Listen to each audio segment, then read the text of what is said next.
Let's see. You know what the upside is to this whole like DS game thing?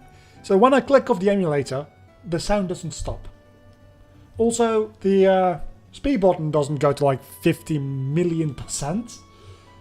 So I can actually keep the game audio to a certain extent. Anyway, so we're going to do the randomization in a moment here. I've got everything set up for that. I have no idea what we're going to find yet. We're going to do a solo run. We're going to generate 6 Pokemon, and if I understand correctly, I'm gonna have like to choose between those 6. Because I'm not the only one using the chess paper for background for black and white. Everybody does that for some reason, and that's why I chose to do this, because frankly, I threw together this overlay in like 3 minutes because I forgot that I had to do this today. Also, this is not quite like scaled up correctly. So yeah, there's like no preparation here whatsoever. So I threw this together in a couple of minutes, and this is the first thing my mind went to. Anyway, we've got this over here, which I am very happy that I left some space in the overlay, so now it actually looks kind of nice. We have generate 6 Pokemon, Unova Black and White 2, which I guess it should just be black and white, but whatever. Let's generate. I mean, should we? I can't use Cure and White actually, because there's a black one, so I can't do that.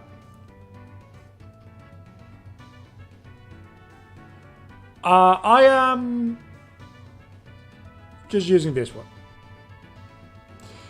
I mean, even if I wanted to use Cure and White, I couldn't, right? Probably should have deselected Ubus. I'm thinking let's go with Dino, because that's actually, I don't know if that's actually a good idea. Ditto is definitely out of the question. We're not doing Ditto. Unless we want to do this for 2 months, in which case we're going to have a very long run with a Ditto solo run.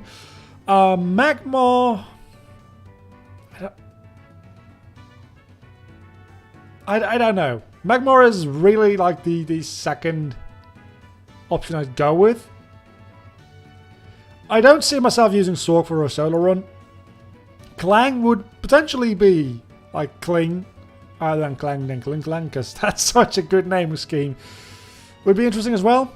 The downside with Dino, right, is that it's goddamn useless until it evolves at least once. So it does have a trade-off. We're probably not going to finish the entire game.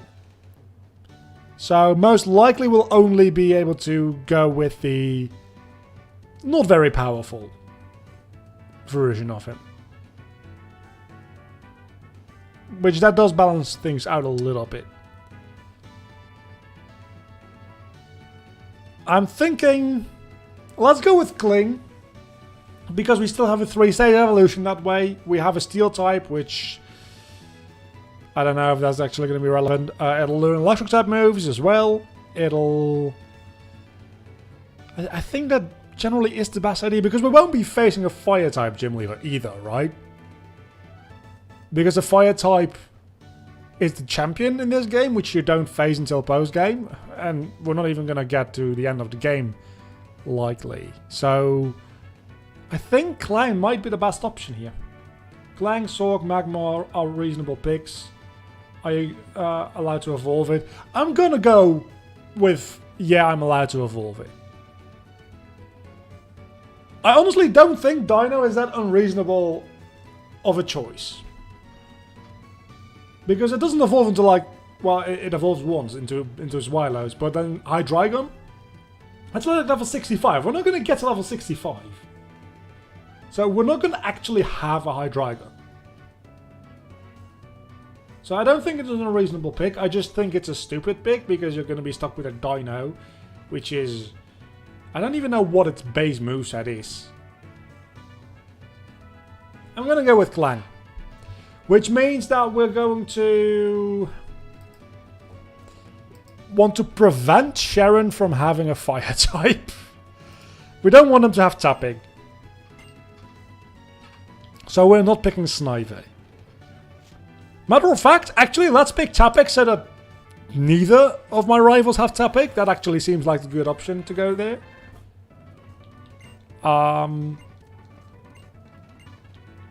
Can I please...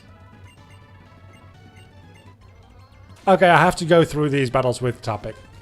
I guess we'll do that, and then in Pokeax I'll change it to a Kling, which... What is the level 5 moveset for a Kling anyway? I don't know.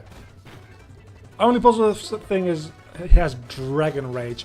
Okay, that is early on fairly powerful. Am I really going to lose to this Snivy? I'm going to lose, aren't I?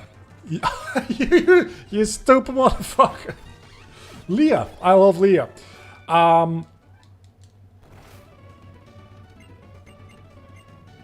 If you'd be so kind as to look up what the moveset is I'm going to have to give to Klang. Does it even have damaging moves? If it doesn't have damaging moves, I'm just going to give it Tackle. Because that does end up happening sometimes in like these low level Pokeaxing. Is that also a good nickname? That is a very good point. I kind of forgot about the whole thing about nicknames. Even more so than usually. Because usually when you give something a nickname, I'll be like, you know, in like 10 minutes it's going to be dead anyway. Because that's just the kind of person I am. But this, whatever name we give it, like, this is the only Pokemon we're going to be using throughout the entirety of the run. For an entirety of 3 weeks, so that's about 6 hours of playtime.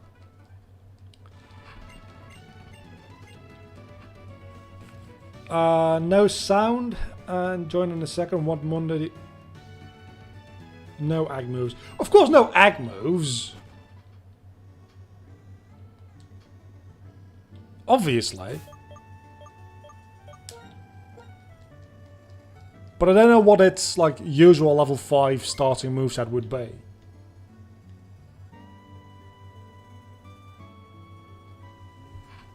So now let's close the emulator. Open Pokeax. Copy this file path. Just cause. It's gonna save me like 3 clicks. Actually, no, it's not gonna save me anything. Especially not if it doesn't copy properly. Okay, say battery, there we go.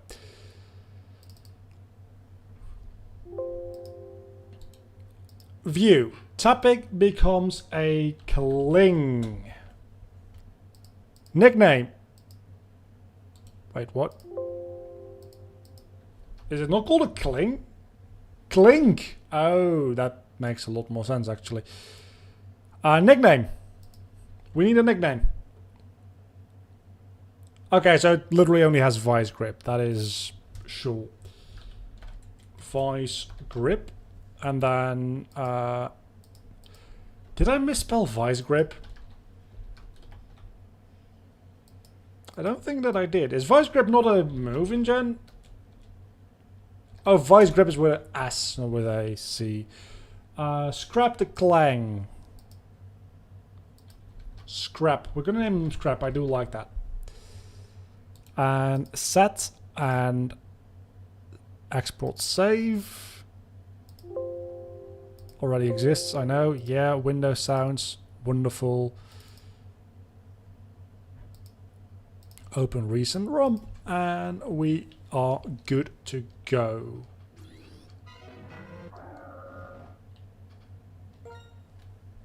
Let's see, did this work? Also, it's winter, apparently. It's April, but who fucking cares? It's winter. Okay, scrap the... Oh, it leveled up to level 6. Do we care about charge is the thing?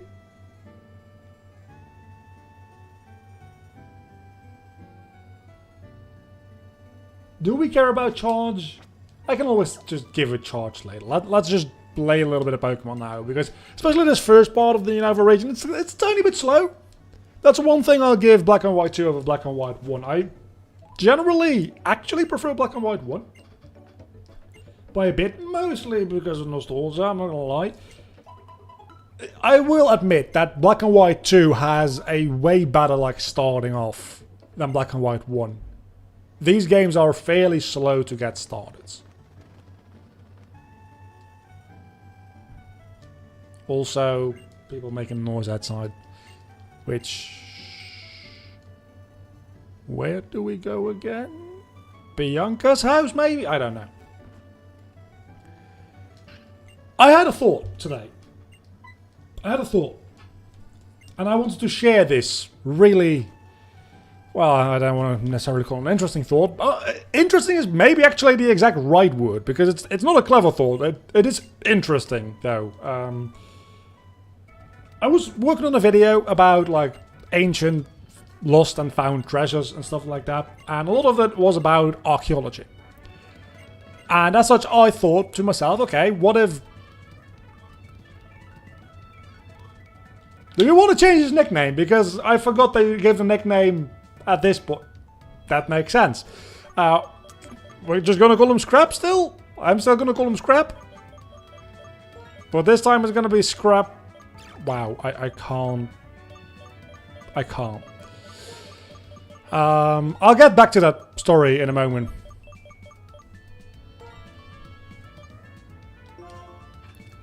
So it was a lot about archaeology, right?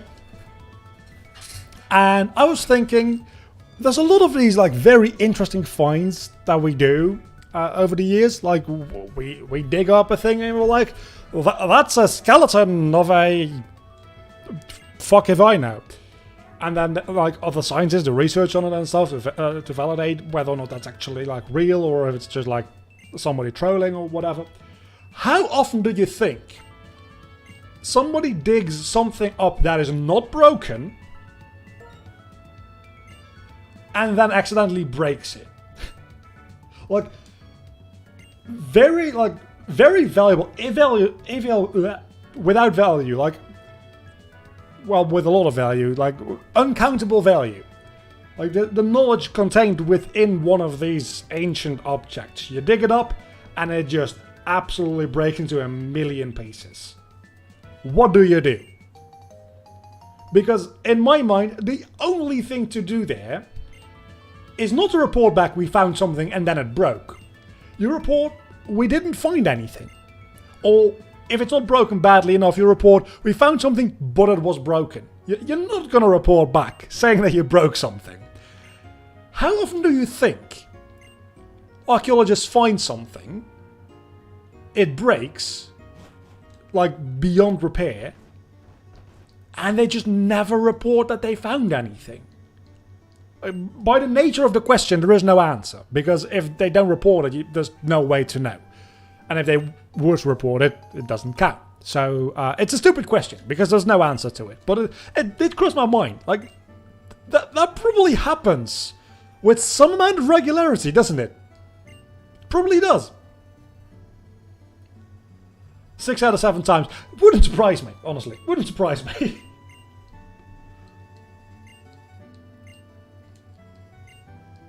Like, wasn't there a story about somebody who... I don't recall the details, but I think there was a story about somebody who, like, found a dinosaur bone. And then when they did DNA tests on it, it seemed like it was just a chicken bone, and nobody believed him. And then years later, people realized, wait a second, dinosaurs might have not been reptiles at all. They might have just been overgrown chicken.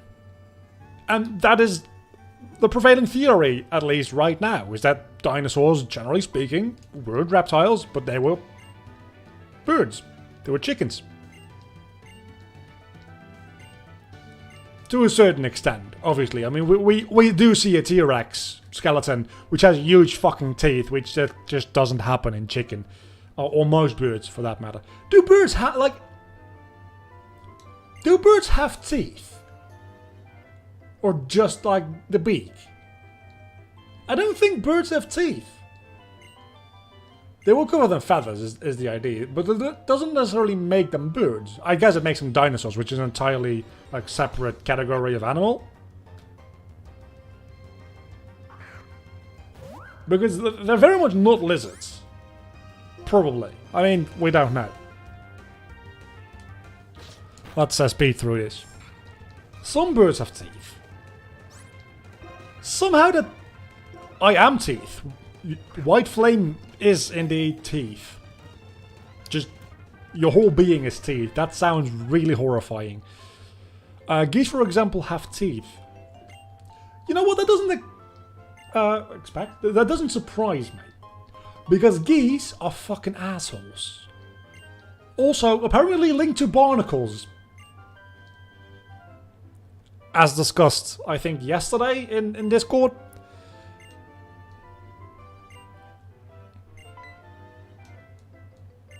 Yeah, no. If there's any bird you don't want to give teeth, it's geese. Because geese are assholes. There's so many nice birds. Like, literally every...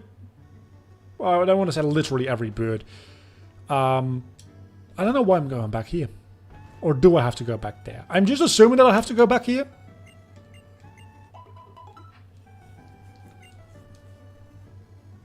But most birds are kind of nice, right? They don't really harm anything. They're just nice. They're not particularly intelligent, generally speaking. Like ravens are, yeah, but this is literally just ravens. And like maybe crows as well. Crows are like very social, aren't they? Something like that. Seems to be ringing a bell.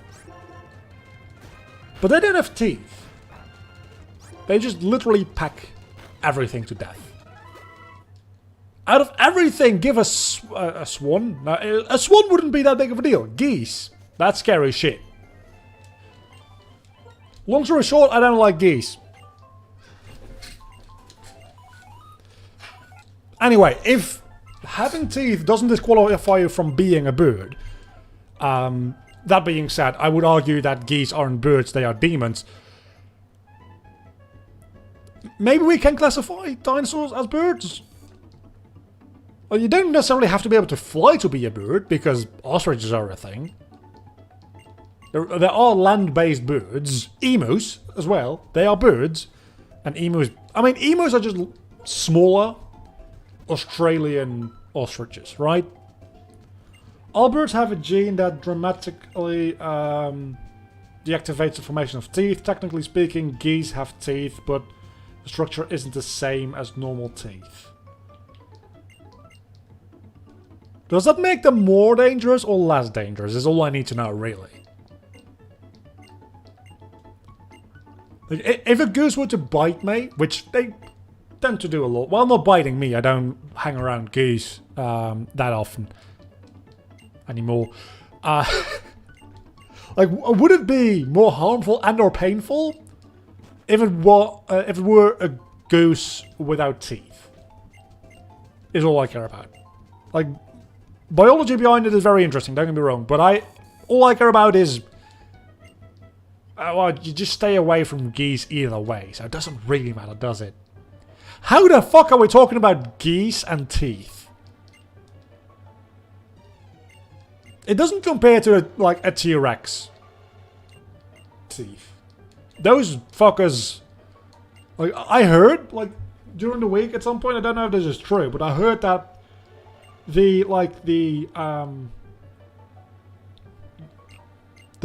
pressure, the power in which an alligator closes its jaw, that has a certain name, I forgot. But the total pressure they can make by snapping shut that jaw. And we're talking about alligators here. These are strong fuckers. It's about equivalent to the amount of force a T-Rex would have shutting its jaw per tooth. So, being bitten by a T-Rex is like being bitten by like 150 or so alligators at the same time. And that sounds fucking terrifying. Jaw strength, that's what I'm talking about, yeah. So, the jaw strength of an alligator is equivalent to the same amount of pressure for a T-Rex with one tooth. And I don't know exactly how many teeth a T-Rex has. I'm assuming like somewhere around 100. I don't know. I don't even know, without counting, how many teeth I have. That is where I'm at in this discussion. I have no idea how many teeth. A human has like 24? No, it has to be more. Oh, wait, I'm gonna count. There's 1, there's 2, 3, 4, 5, 6, 7. Wait, did I actually count that correctly? I don't have wisdom teeth anymore because I got them pulled out. So that leaves 7. Times 2 is 14, that's 28. So 28 or 32.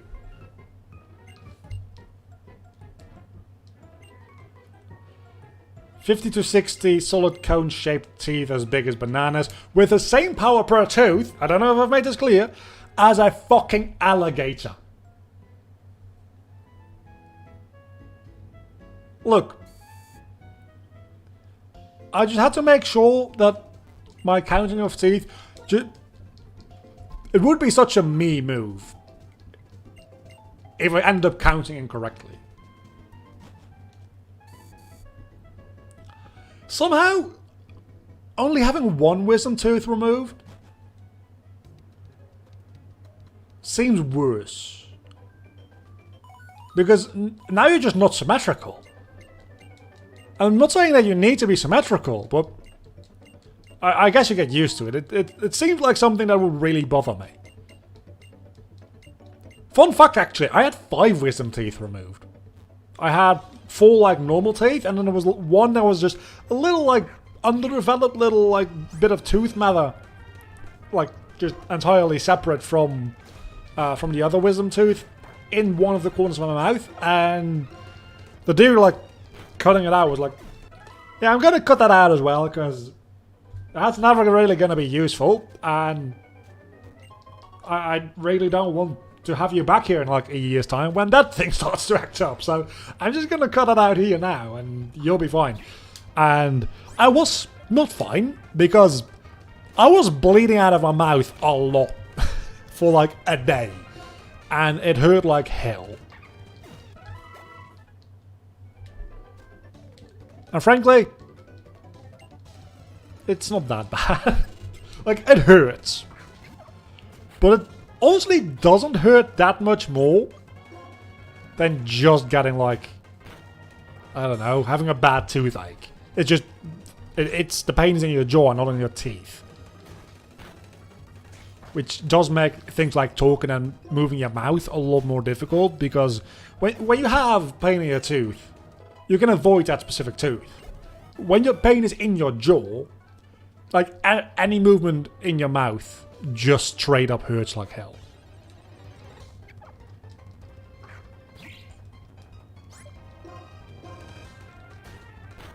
I honestly, like,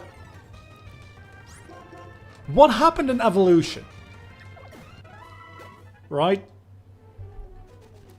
And I don't even think actually, like, my wisdom teeth were being an issue. I'm thinking back, like, what was there an issue there? I don't think... It must have been, because otherwise I wouldn't have to have them removed, right? I just don't remember the issue. They were probably pushing against, like, my existing teeth or something, I don't know. Well, what went wrong in evolution to the point where we have this wisdom teeth issue now? It's like, did our jaws... I'm assuming that's it, right? Our jaws got smaller over time? Like, what time period are we talking about here? Because right now we just, like, either, like, pull them out. Mine got pulled out other than the one that they had to cut out. Or we cut them out if they're really fucked up. What did they do, like, 150 or 200 years ago? Did people just live with constant, agonizing, like, jaw pain? Well, I guess dental hygiene, even though maybe less hygienic than nowadays, has existed for a while longer than, like, a couple hundred years. So they probably just pulled them out. But then again, what about the real fucked up ones? Like, there are a lot of situations where people can't have them pulled. Luckily, mine were able to be pulled. And they actually, like, have to start cutting into... Like, I am sure if, like, you go more than 100 years back and you start cutting into people's mouths, the chances of people just, like, getting a horrible infection of that and dying are fairly goddamn high. Right? And it's not like wisdom teeth started being an issue over the last 100 years. It has to have been an issue for at least like thousands of years at this point. Because evolution doesn't work that quickly to the point where it could be a very recent issue. Our diet change, so our wisdom teeth only need to be removed when they hurt. Otherwise it does not matter. I know that. But like, if you're going to evolve a smaller jaw, fucking don't grow the same amount of teeth. Like, the fact that the wisdom teeth exist... Okay, this is not going to be a very, very small thing to say on the internet, maybe. The fact that wisdom teeth exist is proof that God doesn't exist. Because if they were intelligently designed, he would have taken out the wisdom teeth with making the jaw smaller, right? Is that a hot take? I feel like that's not that hot of a take, is it? Maybe. I think I just got Thunder Shock as well. So we're moving along quite steadily. Where's my water? There we go. So far, Scrap is actually doing really fucking well. Like, honestly, I'm already level 11. I don't know how this is happening. I love it, though. Our predecessors ate more chewy plants and uncooked meat, that makes sense. So a larger jaw, so the wisdom teeth could be fit more. Now our diet is bite-sized and so smaller jaw. That much I do understand.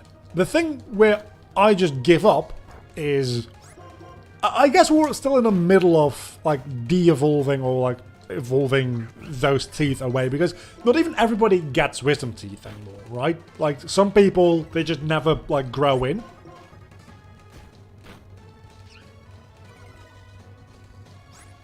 So I guess we are in the process of just slowly evolving that away. Other than the fact that I, again, do not think that natural selection is really like running its course anymore. So it's probably never really going to disappear. Because people don't die. Like, people that get wisdom teeth don't die. Luckily, because otherwise I would have died. You know what? That's an extra reason for me to just decide that I don't want to have kids. I don't want to pass on these wisdom teeth holding genes.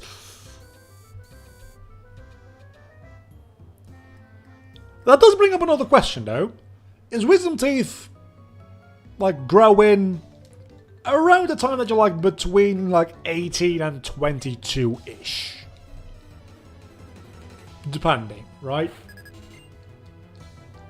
So like ancient humans that needed the wisdom teeth due to like more chewy food, were they just kind of fucked until those teeth grew in, or did they have bigger jaws and as a result of that those teeth also like grew in earlier? Like did people in the past get these wisdom teeth when they were 12 because their jaws were just like physically larger as younger individuals as well? Evolution takes a long time in this case, as we do not die of having wisdom teeth, like you said. Yeah, it's probably not going to disappear. Which really fucking sucks. Unless we can gene edit babies and just like isolate the one gene that says wisdom teeth and just take the fuck out of like one entire generation of babies and then it's just gone forever. Like, that sounds like a really bad idea. Don't actually do that. But it would also be very convenient. Doesn't help me directly though, so who fucking cares. Our wisdom teeth grow in between 17 and 25. Even wider window. A later explanation, they got wisdom teeth earlier due to the larger jaw. That does make sense. That does make sense. I've got to say, I do like the fact that nothing can actually hit me. Because I'm a steel type. I'm not a huge fan of the fact that I'm not dealing a lot of damage either. You give me a monkey. No, I do not have a Tapic. We got a Pansage. I'm going to put it into the box immediately. We're going to call you Bye. As in, bye-bye.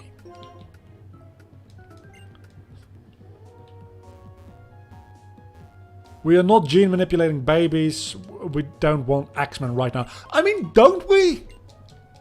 Because I'm just saying, if we get like Axeman level problems in our current society, we might actually like stop worrying about these like not really problems and creating like fake problems because we don't have actual problems, even though we have actual problems.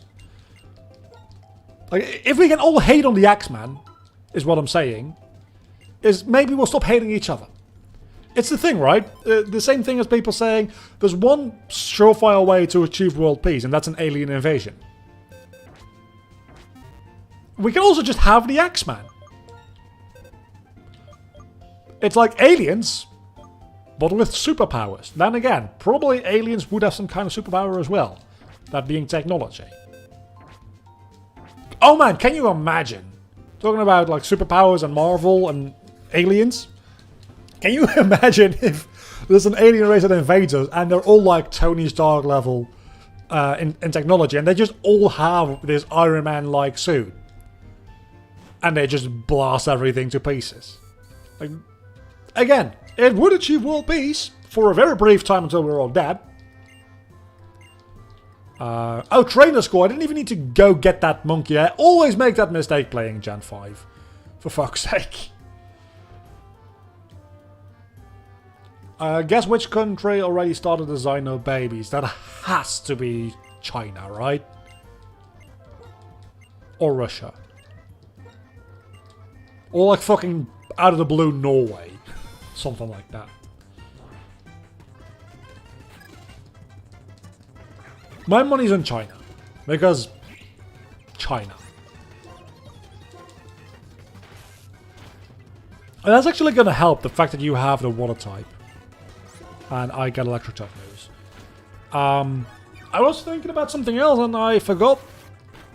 So I guess it's not that important, all things together. Ding ding ding, you're correct, China. I mean, it's not a difficult question. Because China. I mean, I shouldn't be speaking badly of China because in 10 years' time they're going to be our global overlords. So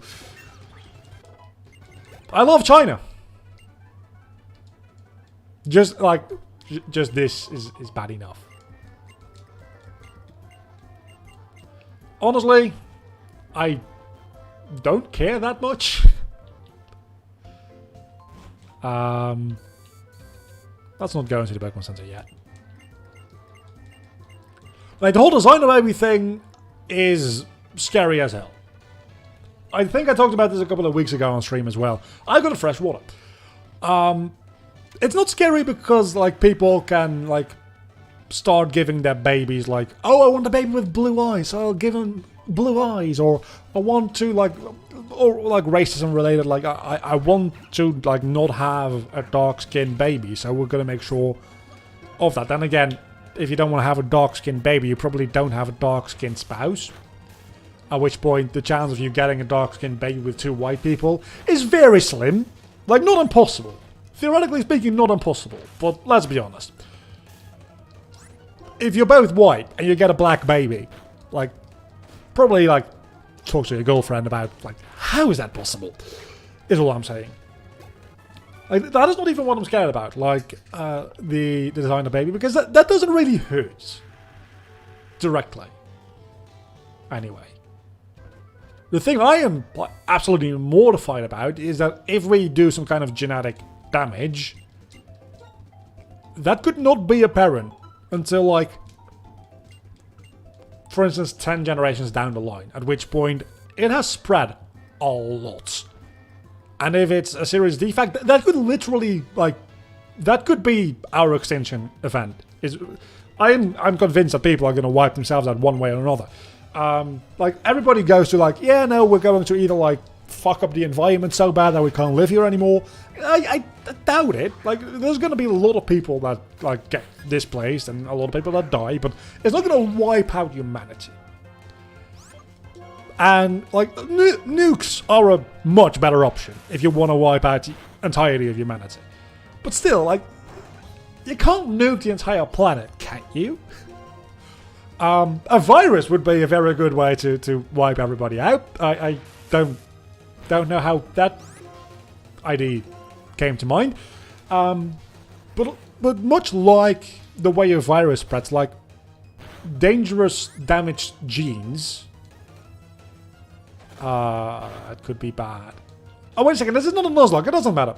Like, dangerous damaged genes could spread in much the same way, like, a lot slower. But the thing is, you probably don't notice until it's too late with that one. And at that point, there could be a majority of the people on the planet that have been infected by this gene. And just end up dying. Like, honestly, it is not an unrealistic scenario, to me at least, to presume that that might be the way humanity goes.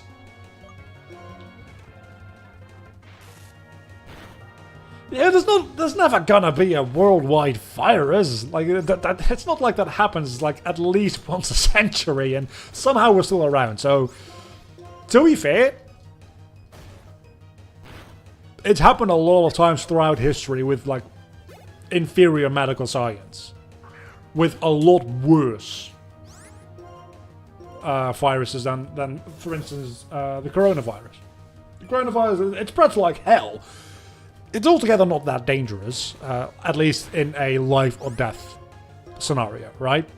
It's not like the Black Plague, where if you get it, there's like a 90% chance you die.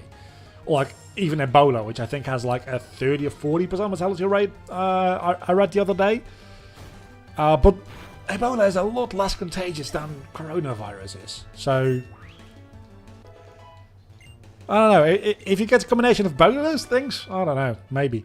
But then again, I think the plague is supposed to be very, very, like, infectious as well, isn't it?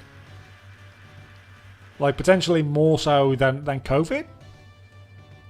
And we've had multiple plagues throughout history. Like, multiple.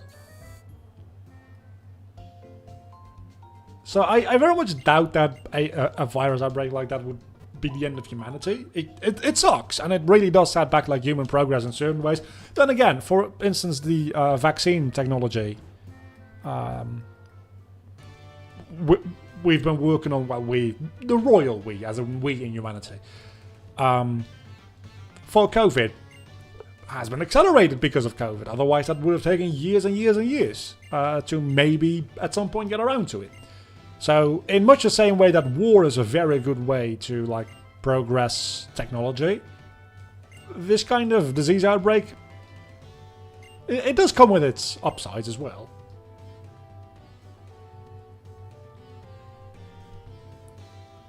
Black Plague, 300 years. Corona still needs 299 years to go. Wait, did the Black Plague really last for 300 years?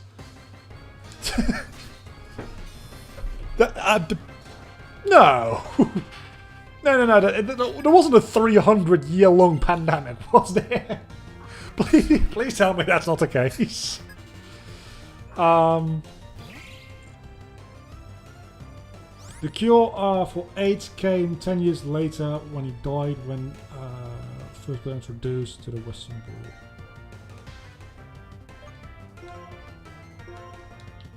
I mean, it's not really it's medicine, but it's not necessarily a cure, is it?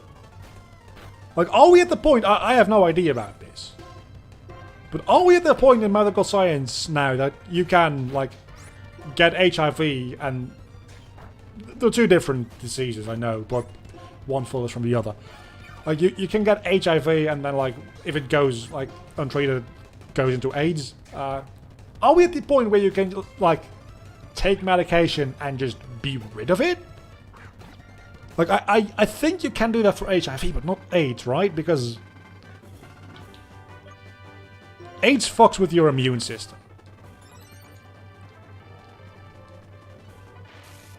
Black Plague was indeed 300 years, but it came in waves and spurts. At that point, the question really becomes, like, is that one pandemic, or is that multiple pandemics of a similar / the same virus? That's a legitimate question. Because I kind of feel like, unless they're like only a year apart every time, I feel like if there's like a decade between two outbreaks, that's two different outbreaks. There's no definitive cure, but you can at least live a long life. Yeah, like there is medication that you have to keep taking for the rest of your life, and you can live a relatively normal life. And also, I think not be like prevent the spread as well, right? Well, maybe unless you're literally like pouring your blood into somebody else's blood, at which point, yeah, okay. But like the more traditional way you transmit the disease, let's say. Again, I don't exactly know where the difference is between like HIV and AIDS. I need to get the dream right, don't I? In that. And I hope that I never actually have to... I need to go to the dream yard, that's it. I hope I never have to find out. Because as long as I don't have it, I don't need to know. And I don't know if this is a hot take, but I prefer not to get either. I'd also prefer just to get absolutely no disease whatsoever. I am allowed to have an HM slave, aren't I? HIV is a virus that attacks the immune system, and AIDS is the term that can only be used when HIV has caused severe damage. Okay, so HIV is the virus, and then AIDS is the result from having a damaged immune system. I think I got it. Do I even have... I presumably have COD now, right? You're allowed to have an HM slave.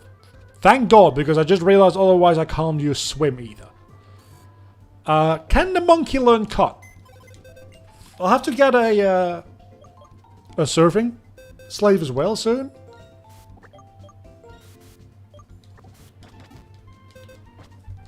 Wait, you get the monkey at level 10? That actually makes sense, never mind.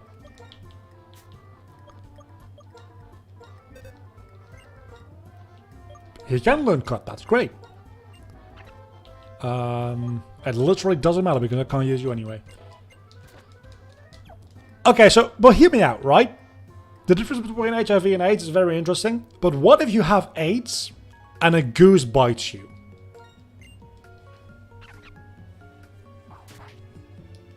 Somebody is texting me.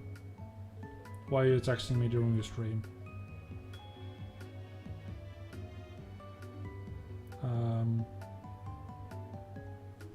Nothing important. Just for serve, get what? Fucking. I've got this like thing in like my on my pointer finger on my right hand, and it hurts like hell. It's like the what's the thing called? Like the nail, the little part like in the corner where the nail connects to the finger itself. It's a little loose, and it fucking hurts like hell.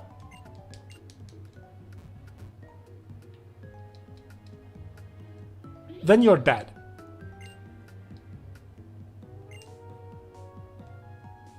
I mean, you're probably dead if a goose bites you anyway, right? Because, again, geese, they do not fuck around.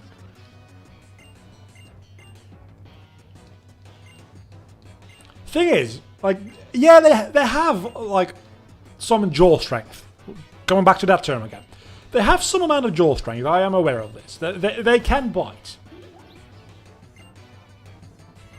The real issue is, with geese, is they have strong fucking wings. Like, if they hit you with those wings, like, for a reason that they, like, flap those around like crazy, I'm pretty sure that can just knock you out. I'm pretty sure a goose could knock me the fuck out with those wings. It heals over time, yeah, but it hurts like hell if you, like, even as much as, like, fucking breathe on it. It's a little bit red and swollen as well. Like, it looks concussed. It isn't. It's just a result of me not, like, doing a proper pedicure. Okay, if I took better care of my nails, like, for instance, stop fucking biting them, this wouldn't happen. Like, if I just actually, like, cut my nails, filed them, all that kind of stuff, it's not that, like, not that much more work to do, but it's just, I don't tend to do that. And it's, like, every couple of months that happens to, like, one of my fingers, it usually is, like, my ring finger or my index finger. And not really, like, my middle finger, pinky, or my thumb. I don't know why that is.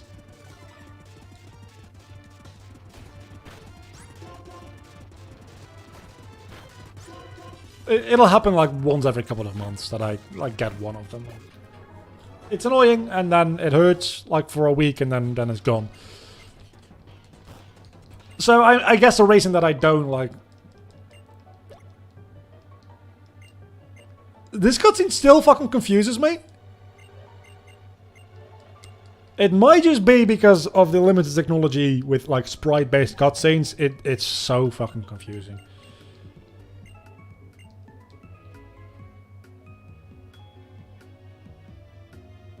Just Googled a bit. A raccoon will kill ducks, but it will avoid geese. No shit! That's a huge fucking difference! Like, I could kill a duck. I don't want to kill a duck because ducks are awesome. But I could definitely kill a duck if I wanted to. I'm staying the fuck away from a goose. That actually does pose a very interesting question, and that is, like, given the right motivation, like, if it, in a death battle between me and a goose, would I be able to kill the goose? I'm thinking probably not. I don't think I'd be able to kill a goose. Like, physically speaking. Like, morally speaking, I can barely fucking kill a spider. So, that would be an issue. But, like, just physically speaking, could I kill a goose? I don't think so. Can you shut the fuck up? I want to, like, continue with the game. I could definitely kill a duck. Could you kill a dog? Like, an average, like...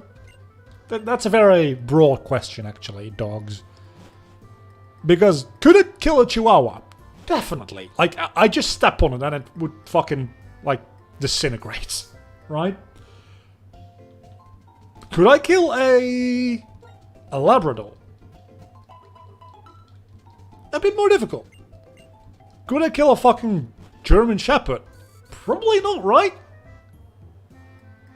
Maybe? I feel like I wouldn't be able to kill a German Shepherd. Yeah, it depends on the dog breed. I'm going to put the monkey back in the box just in case that is a double battle. I think it is.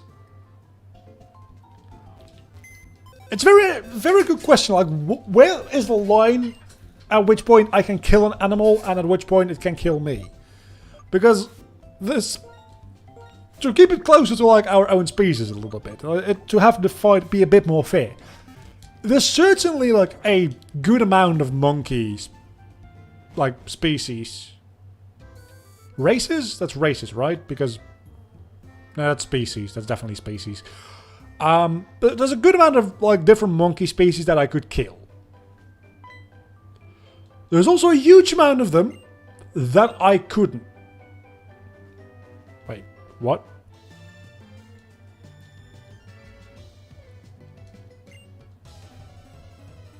Then again, I think most monkey things that I think of as monkeys in my head that I couldn't kill technically are apes. Like, I don't think there's a single kind of ape that I could kill. Because all apes are jacked as fuck. Like, they are very strong.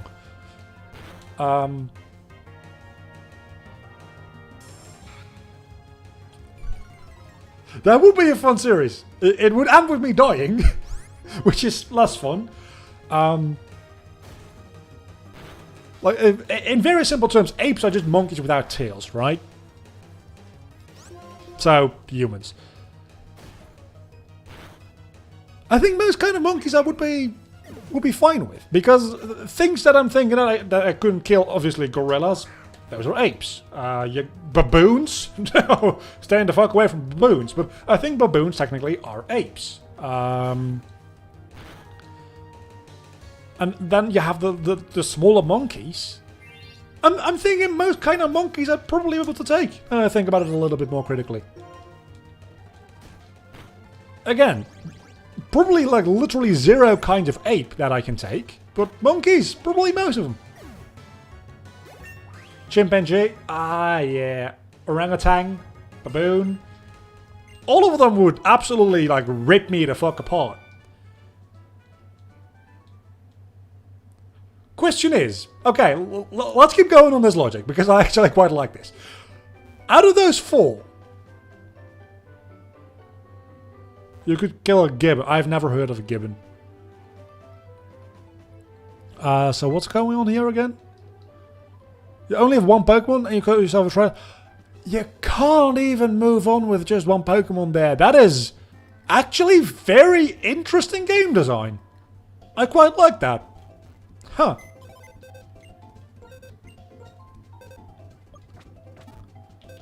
Anyway, so yeah, out of those 4, like chimp, gorilla, orangutan, and baboon, which would be, like, not the easiest to kill, because they're all, like, not easy to kill, but out of 100 simulated fights to the death, like, which one?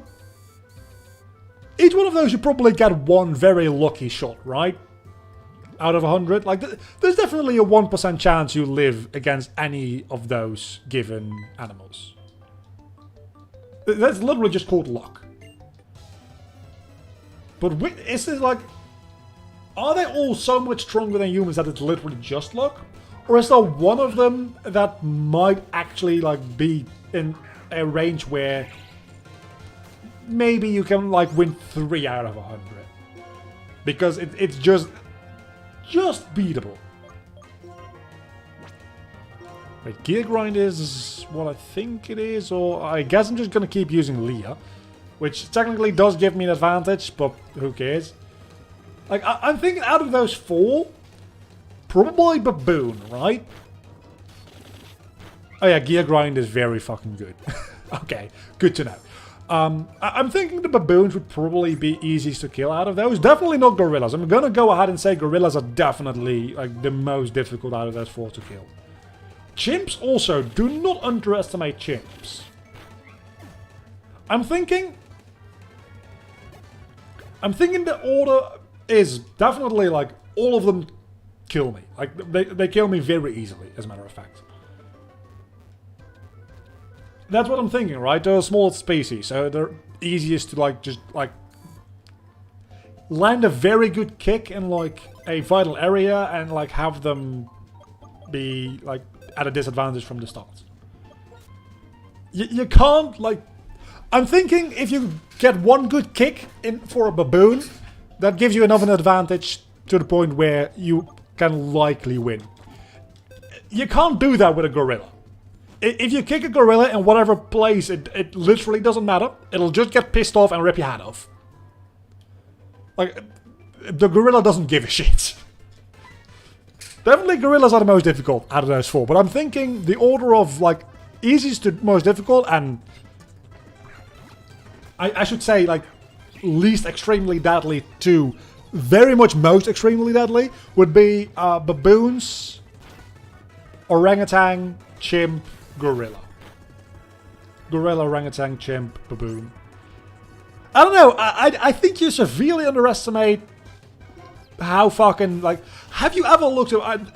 granted, maybe orangutans are the same. But have you ever seen that picture of the chimp that got shaved?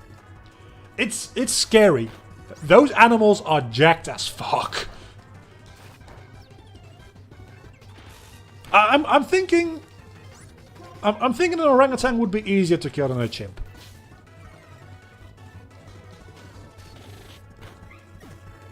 Slightly. Probably about equal. Definitely a gorilla is top of the food chain. I think it literally is, right? Like, there's nothing that eats and kills gorillas. Well, we don't eat them. We just kill them. Because I don't know why. Orangutan and chimpanzee are very close to each other. Share second place. That's fair.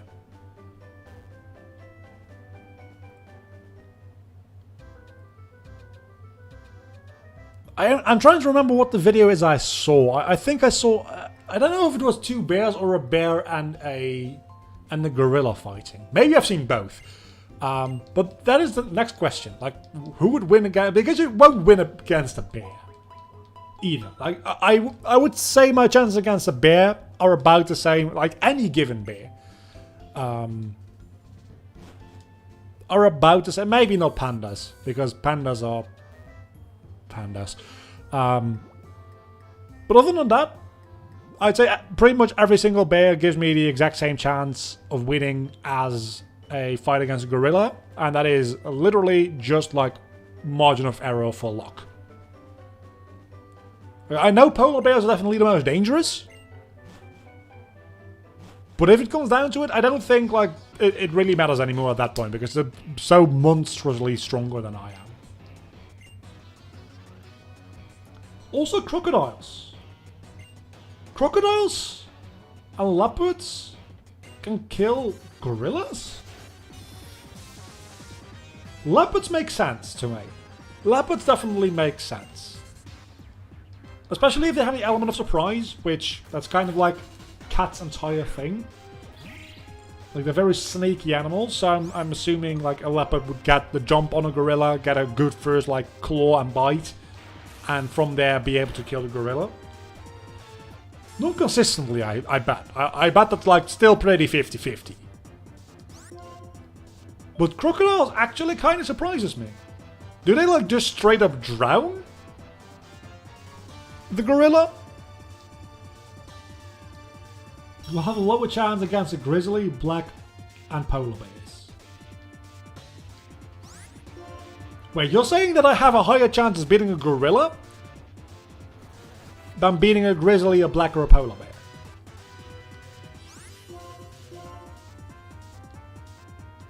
Because, like, it's very hard to, like, put it into any kind of meaningful context. Because I will just immediately die against any of them, right? Like, the biggest difference is that the bears will probably just, like, swipe my head off.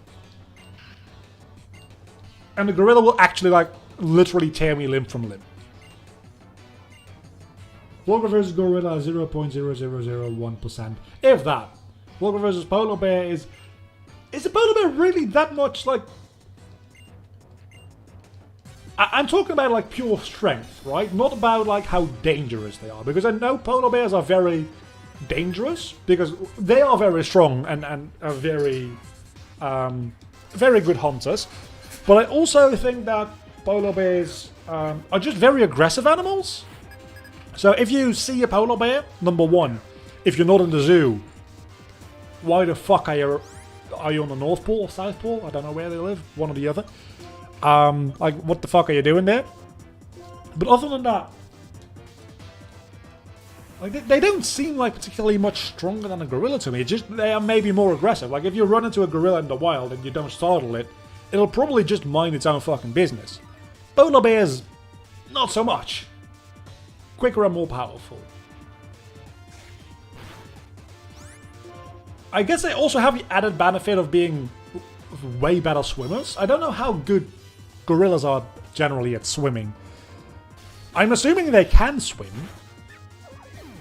But I'm also assuming they don't particularly, like, love going out for a swim. Crocodile will indeed drag the gorilla into the water. That makes sense. That's probably the best way to... I say crocodiles kill most of their prey. Or alligators. I always forget. But close enough. They literally just drag it into the water and then just like wrestle with it underwater for a little bit and use their immense weight. I think alligators do that, but because alligators are, I think, a lot heavier than crocodiles. They pretty much just lay down on their prey until they drown, and then it's easy meal. Animals are scary. I don't like animals. Like other apes and humans, gorilla cannot naturally swim, therefore they avoid large bodies of water and rivers. However, in zoos they can learn to swim and love the water. Oh, I did not know that actually.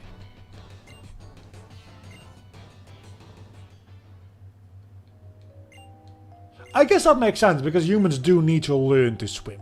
Like, it's not something that comes natural to us. Well, that is one reason that any kind of bear has a leg up on a gorilla then, because bears can naturally swim. Which, when I found out that they could, that was kind of a mindfuck. Because it really doesn't seem like the kind of animal that can swim. Like, yeah, polar bears, because they're gonna be able to swim to drier land when, like, their icebergs melt the fuck away, because we just can't stop flying. On very polluting stuff. But like, a grizzly bear or a black bear doesn't really need... Or a moon bear. Moon bears are my favorite. They are amazing. They don't really need the ability to swim all that badly, you'd say. But they can, and they do, and they love it. I don't know why I'm going back to the Pokemon Center again. I tend to do that a lot. Probably because I'm used to playing Nuzlocke. Talking about swimming animals that are fun. I like moon bears. Or are they called sun bears? I think they're called sun bears. Are they sun bears or moon bears? I am getting confused now. I'm going to Google this. One moment. Is it a moon bear or is it a sun bear?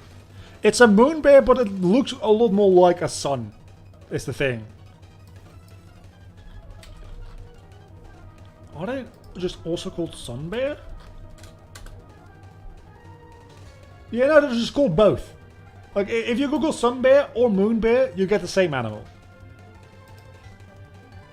Something that's way more fun than either of those animals, sun or moon bear, ultra sun bear, is octopus. Octopi? What's the plural of octopus? Is it octopi? It feels like be octopi. It also feels wrong to say octopi. Octopuses? Nah, it's gotta be octopi, right? Or is it just octopus? Like, is the plural just the same as singular?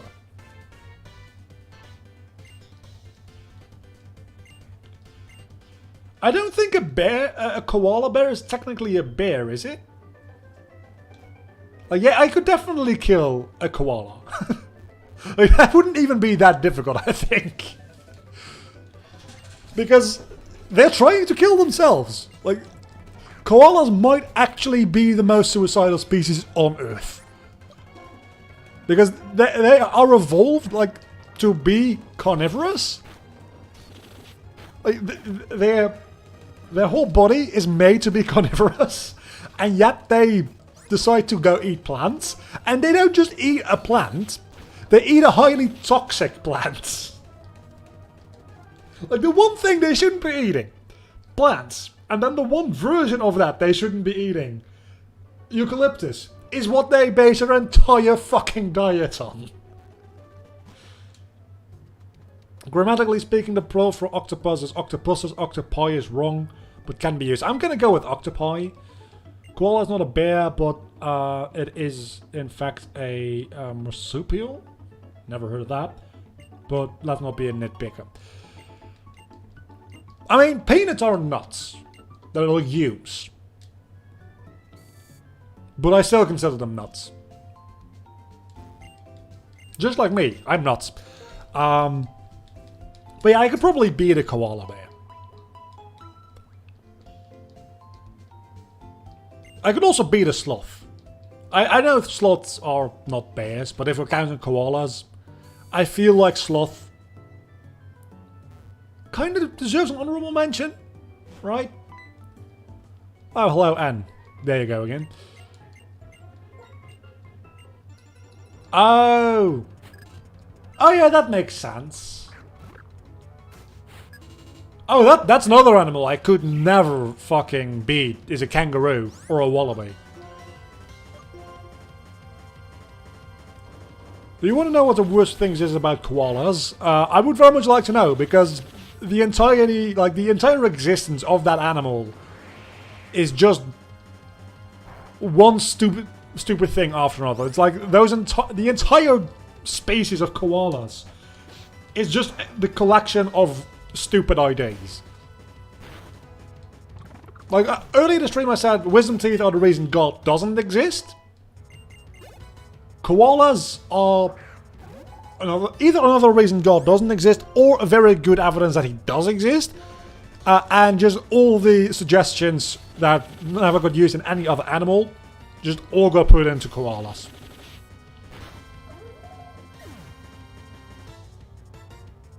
Wallaby, maybe. Kangaroos, hell no. I don't know. Wallabies are really just smaller kangaroos. They can still, like... They can fuck you up. They can fuck you the hell up. The fact that they are smaller does make a difference. But kangaroos are big animals. So a smaller kangaroo is still a pretty big thing. If a eucalyptus leaf falls on the ground, koalas will not register it as food and rather starve. That is amazing!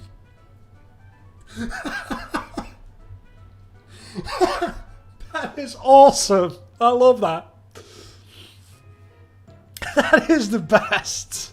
I did not know that. That is actually...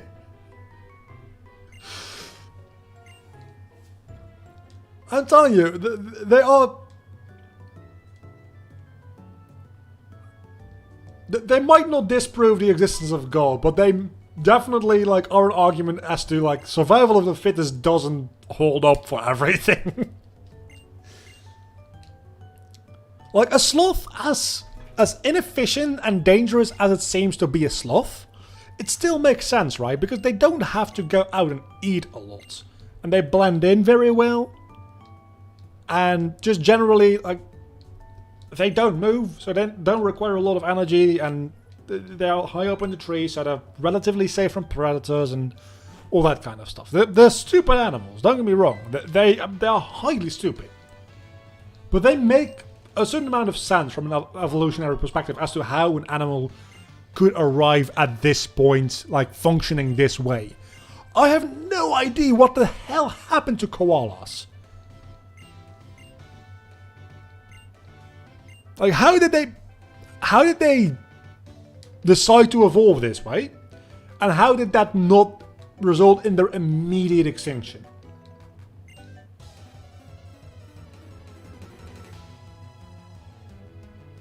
One last thing, which again shows screw survival of the fit. We're going off here.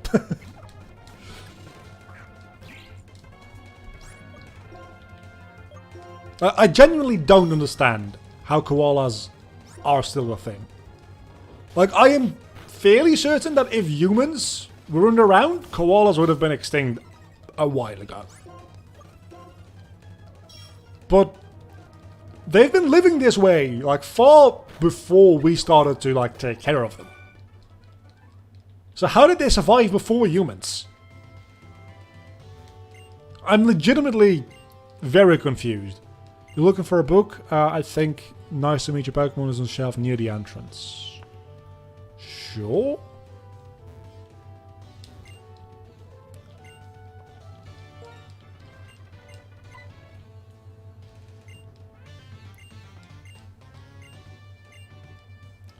Which Pokemon is the first you met in this gym? It's gotta be a Patrat, right? Not the book I'm looking for. No, not a tapping. Okay.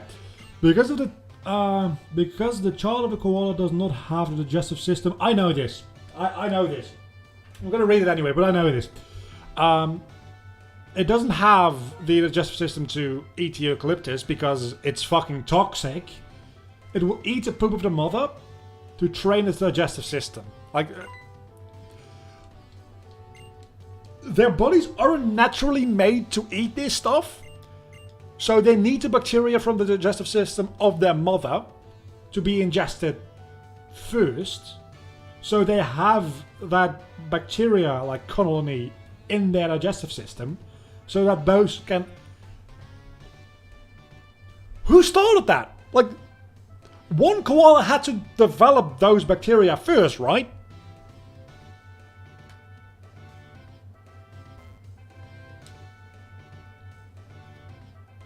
Also, constipation. Yeah, that is... Going back to sloths. Those fuckers only poop once a week. Like, they don't eat a lot, but... once a week they go down to the ground and they just shit up like entire guts out. And then they very slowly climb back up. Animals are... Look, sometimes animals are scary when you're facing a gorilla. Sometimes you're seeing a sloth and you're like, okay, we as humans, we got a pretty good deal. Right? We have pretty good lives. Generally speaking.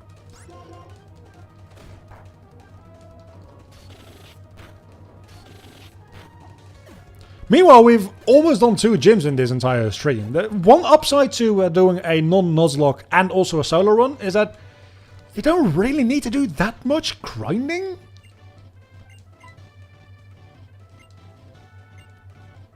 A puffin. I know where to go now. It's this book. Wait, is this...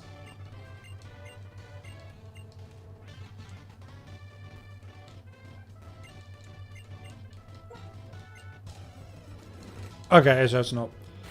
This is due to evolution, as the ancestors of the koala did eat more varied, but as Australia's vegetation became drier, the eucalyptus became the main source of the koala. Okay, that makes a bit more sense. It's still highly stupid.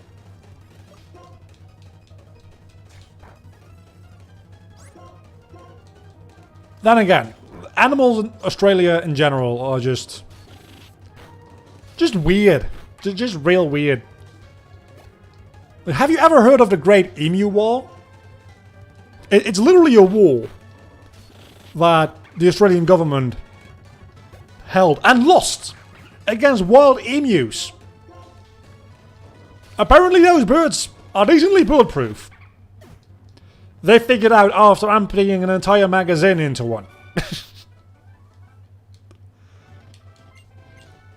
I never want to go to Australia. Everything there can kill you. Apparently the people don't. Apparently they're very nice people in Australia, which makes sense because, again, the one way to unite the entirety of Earth would be an alien invasion. So if you put a lot of people on a continent which literally everything else can kill them, yeah, obviously they're going to be more unified and a lot nicer. So what I'm saying is maybe we just need to take some of the spiders and snakes from Australia and just distribute them over the rest of the world. And maybe that'll create world peace. Doesn't sound like a bad idea. They're picky eaters and yet still choose to eat toxic plants. They are not that different from me, actually. I'm a picky eater and I decide to eat very non-healthy things as well. Am I a koala? I'm thinking I might be a koala. I'm also thinking that Scrap is due for evolution at some point in the near future, right? Surely.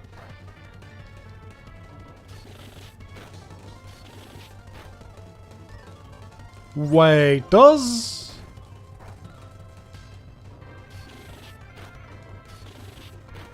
Clang evolve into Klinklang based on like the location, like magnetic? Is it the magnetic evolution, right? Same as Magnezone and that kind of stuff in the Chargestone Cave in this region. Or is it just a very high level? Because We're already level 20 and we haven't evolved yet. That seems a little sus.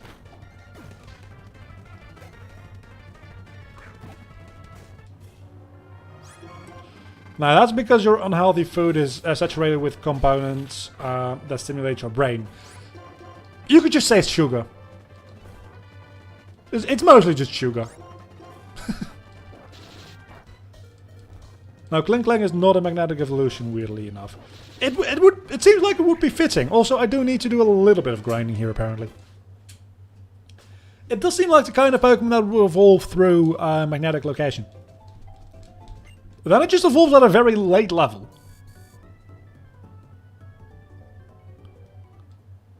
Wait, level 38? 49? Oh, I'm fucked. I'm gonna fight you first so that I have something that can help me heal. Also, I think you might have an Ordino. You have a Muna. That's less great. You just gotta get like 1 or 2 levels, that's all. You know what? Retaliate, even if I could give it to Scrap, literally would be useless. Because you need to have something else on your team to die in order for Retaliate to work. That's how Retaliate works, right? If something dies and you send out the Pokemon and you use Retaliate, it doubles in power for like the 1 turn. I'm pretty sure that's how that works.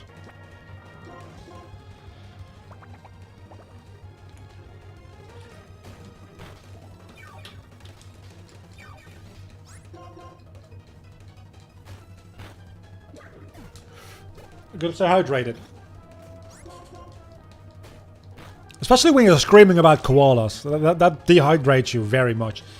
Our ancestors rarely eat fruit. By then, the only sugar intake. Now sugar is everywhere. Yeah. Yeah, that is just true. And even like the fruit we eat these days is not comparable to like the kind of fruit our ancestors ate. Especially like bananas are one of the most widely consumed fruit products in the world. And there's nothing like natural about bananas. I mean, everybody's probably at this point heard it at some point, somewhere, that every banana you eat is a clone. Like, bananas aren't grown, bananas are cloned, pretty much. Which is just really weird. Like, genetically speaking, every banana you've ever eaten, genetically, is identical. That seems like something that I should be able to work on, but never mind. But they've been such, like, manipulated, genetically speaking, through just, like, generation after generation after generation, that they bred out the fact that they have seeds. Which, ever eat a banana and think, you know what, these things don't have seeds, how do they reproduce? They kind of don't, is the thing. But also, they've become so fucking ridiculously sugary, which does make them taste real good. Give you that.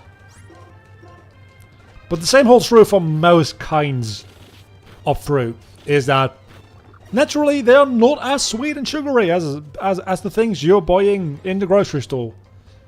Because they've just been bred to be more and more and more and more and more and more and more and more sugary.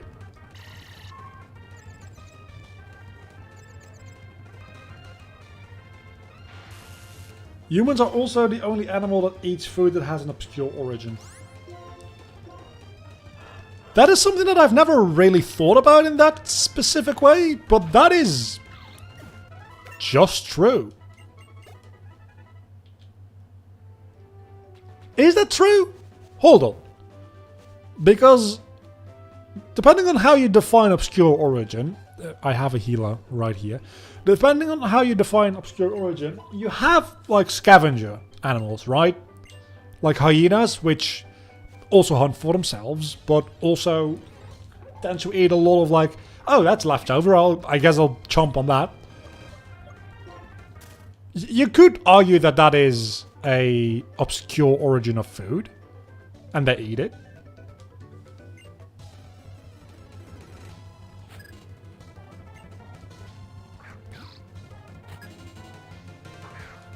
Interestingly enough though, banana bread can be healthy or worse than fast food. I guess it depends on which perspective you're looking at it from, right?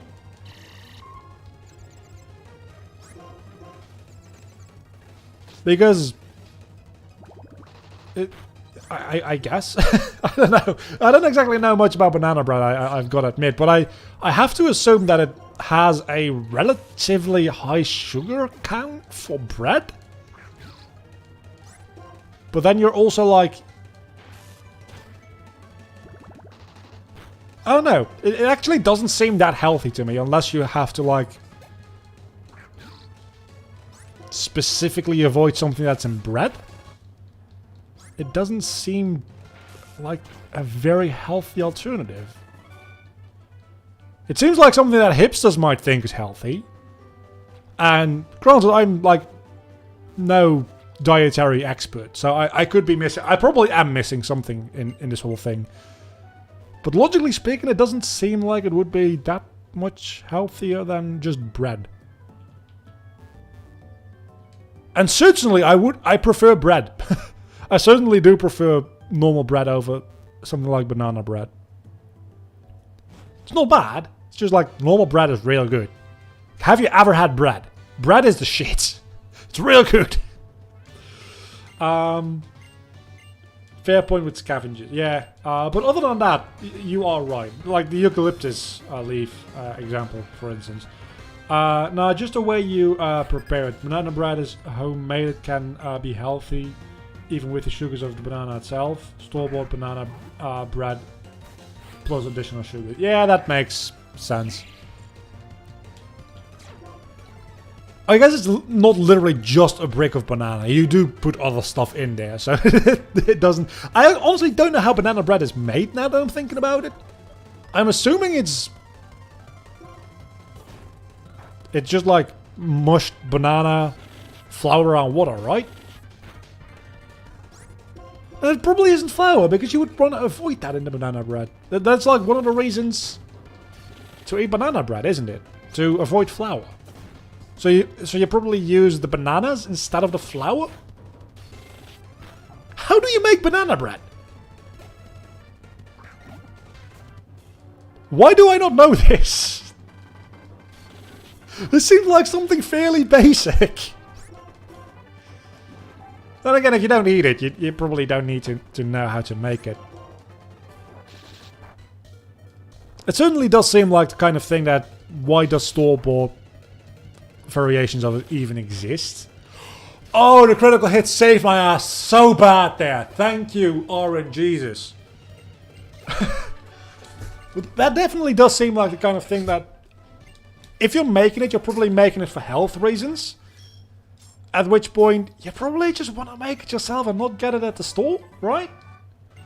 There are multiple ways, but in case of flour, it can be just banana or it can be almond flour. That actually, not gonna lie, almond flour sounds kind of delicious.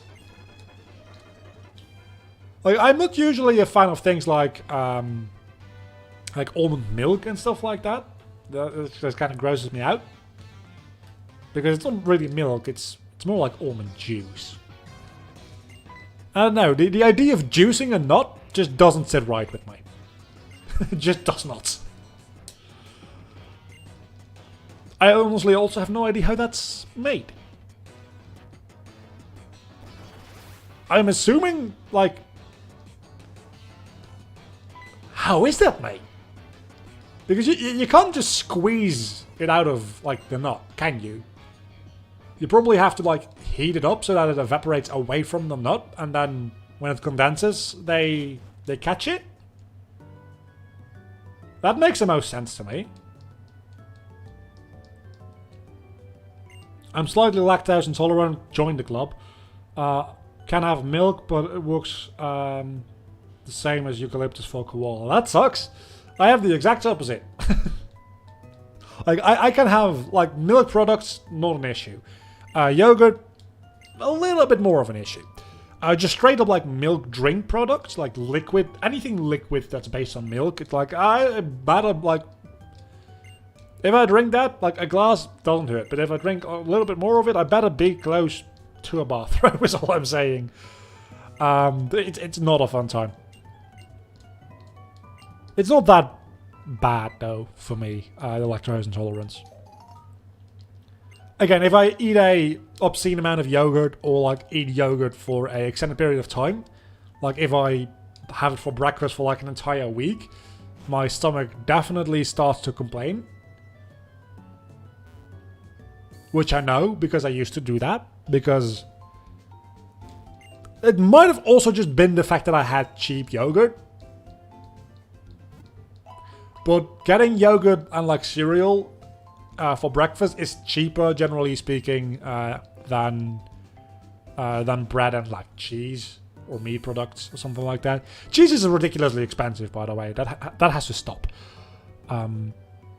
But yeah, having cereal with yogurt, I don't like milk, so I went to yogurt. I used to do that for a while because it's a fair bit cheaper on a monthly basis, like 10, maybe 15 euros a month. You save with that. But yeah, if you don't have a lot, that every euro you can save counts, right? My stomach and my digestive system did not enjoy that, so I stopped doing that after a couple of weeks.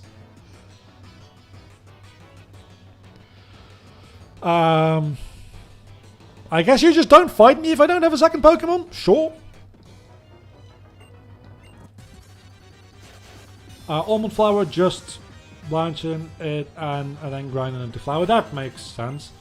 If it is heavily processed like Mona, but now I want that. I can have one ball, but that's it. If more, back to the toilet. Yeah. It's sweet laxatives. This is not going to go well for me, is it?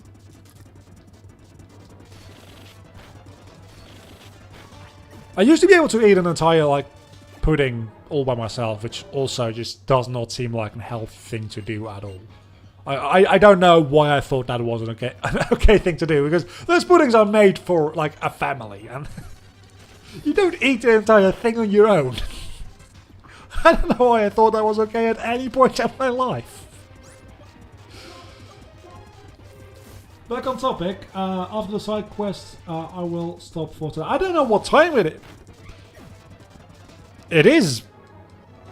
Wow. I've been live for 90 minutes. No idea how that happened. Well, I do know how that happened. We talked about geese and T-Rexes and gorillas. And what else did we talk about? That seems like a order now, is what I was going to say. We talked about a lot of things in quick succession. I probably should be fighting these wild Pokemon, but I just can't be asked, so I won't. You know what? Fuck it, I'll fight you. Same for me when I still worked as market errand boy. Free dinner up to 10 euros if you work the evening. That seems like a really fucking good deal.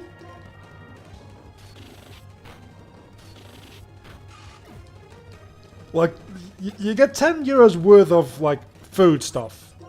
Like, instead of payment or on top of payment. Because if you, like, work an entire evening and you get, like, 10 euros of food, that's not that much. Matter of fact, you're getting ripped the fuck off. But if that's, like, a bonus for, like, working the evening hours on top of just, like, an hourly wage, that's a pretty good deal. Because not having to buy food is... Well, I mean, you're making money and you're saving money at the same time, so I do like that. On top of the payment, that is quite nice.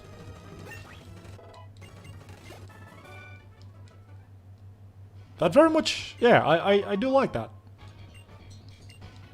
I guess it means that you're not making like 150% or something like that, but I guess if you just make more money during evening hours, you can just buy food with that money. So it really doesn't matter that much. But it's, I don't know, I kind of prefer it this way.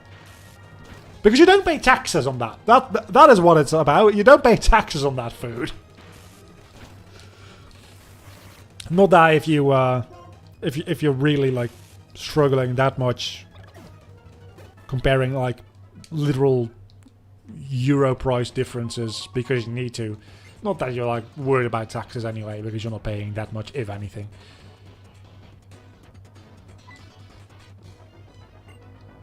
Best two moments: had 4 colleagues working evening, made our own deluxe hamburgers and BLT baguettes. That does sound really good. I mean, I don't personally like BLT because I don't like tomato. I really don't like tomato. It's the issue.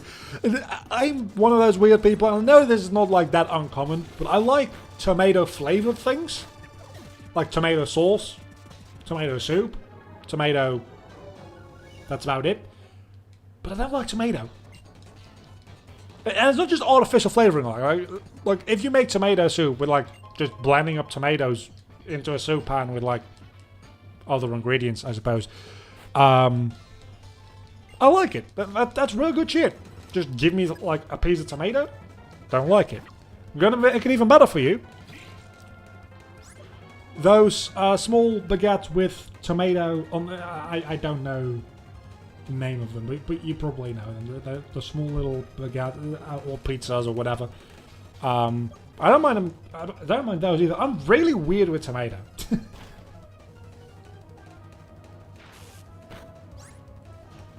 But if you just give me like a bacon and lettuce sandwich, I'll also take that.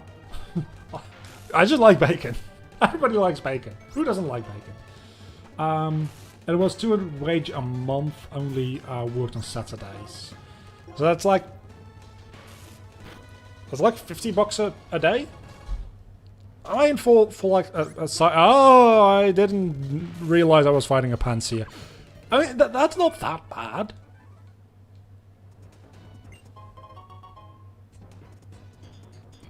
Last year harvest was 4 bowls, almost 1 large bucket, cherry tomatoes or sun-dried tomatoes.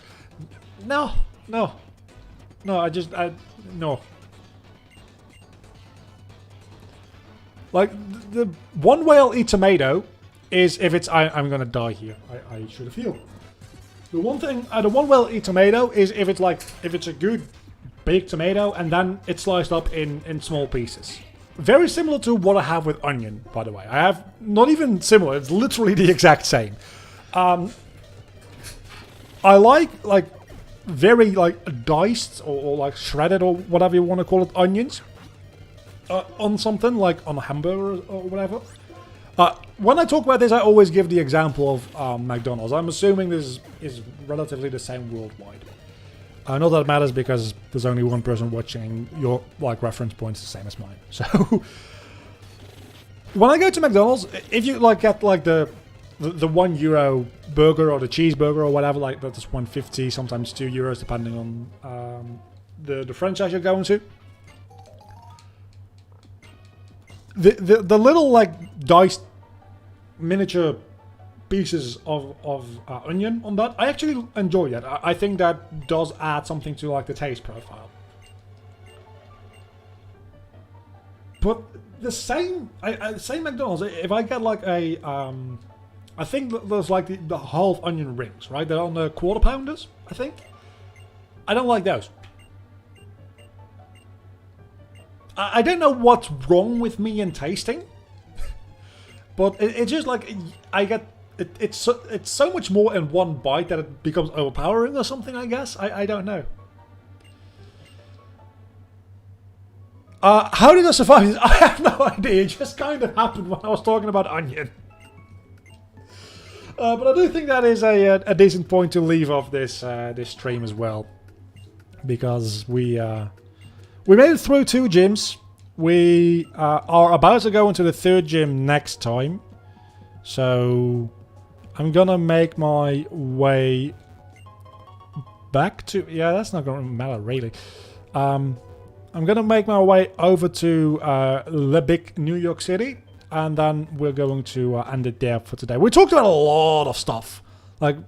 Literally all over the place. About which animals are stupid, which animals we would very much die to in a fight. Talked about tomato. That was the highlight of the stream for me, talking about tomato. It wasn't. I quite liked the discussion about which kind of animals I could take on in a fight. Because it really puts into perspective how fucking weak humans are. And then me within like the human race also being probably on the weaker half of things, I would assume.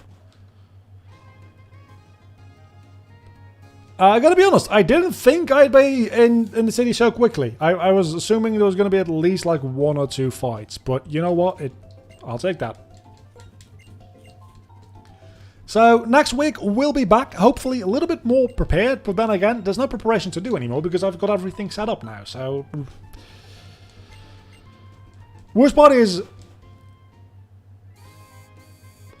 I already didn't stream last week, so I really don't have any reason not to be prepared. Hopefully next week, Scrap will evolve as well. And with that, I'll see you back then. Bye-bye.